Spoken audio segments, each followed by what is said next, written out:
Hey guys, what's up? It's Wolf, your one and only, and welcome back to some more Dragon Blaze. But this time is going to be a little bit of a tutorial or tip or guide.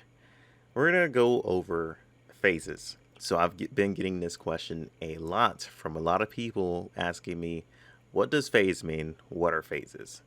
So I can see why this is confusing, because when you think of like second phase, third phase, first phase, and crap like that, you're kind of confused.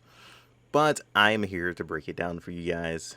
So I'm just going to do this before I start uploading any more spotlight videos, because people are going to be confused if I ever talk about like phases or things like that.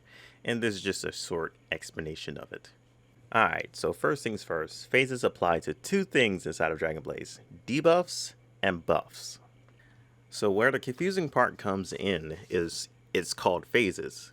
Instead of calling it phases, we're going to call it tiers. So there's going to be, well, let's use an example of silence.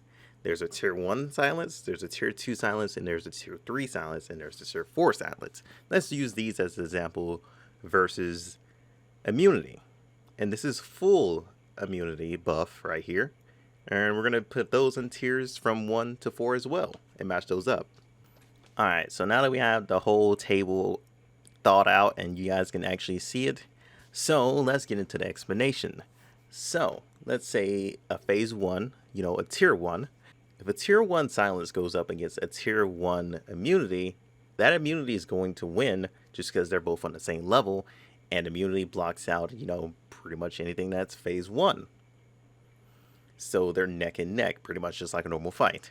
But let's say if a tier 2 silence goes up against a tier 1 immunity, that tier 2 silence is going to go through that tier 1 immunity, because that's how it works. These buffs are overtaking each other.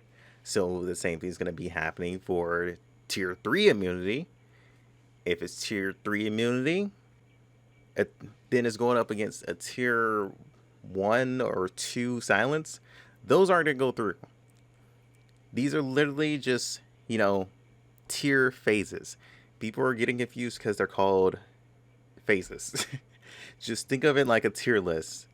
One of them's better than the other. It's just the opposite around. It's not like, hey, tier 1, this one's stronger. It's literally going up, number wise. So if you see like a phase 4, yeah, it's getting past pretty much anything, because the highest I've seen so far is a phase 4 debuff or buff in this game. Nothing above that yet. And I'm emphasis on yet. But also, this isn't exactly the case where immunity will always win against that silence. There are some skills that say it ignores phase 3. So if there's a phase 3 silence up against another phase 3 immunity, that phase 3 silence actually beats that phase 3 immunity, because it says it ignores up to phase 3. So that can completely also be a thing too. But it also tells you the phase of a buff. Don't automatically just think, oh, it's phase 3. It's a phase 3 silence, so that means it can go through a phase 3 immunity. No, unless it says it ignores phase 3, it cannot go through.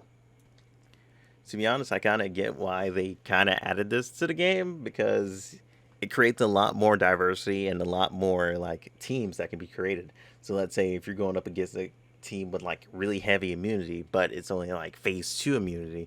So if you find a character that ignores phase 2, you can just throw them in there. If there's like a character with phase like 3 silence, and that character only has like phase 2 immunity, you could just bring that character in there. You could just feel safe, unless there's randomly another character that has phase 3 matching up with that, and it's not like ignore, then create some issues. Helps you change out the team, make you like make you think a little bit more, instead of brainlessly putting in teams and thinking, oh, this team's gonna win, it's guaranteed. Yeah, no, stop that. Because it's definitely not. But I hope this actually helped you guys into understanding phases. Phases are actually really important to actually understand in this game. Just because you might be thinking a character can be extremely powerful, and in actuality, they can get shut down pretty hard. So just keep in mind of what their weaknesses are going to be and what you need to bring to, help them out a little bit. Or help out your damagers a little bit. With that said, hope you guys enjoyed. I'll see you guys in the next one. Until then, peace out.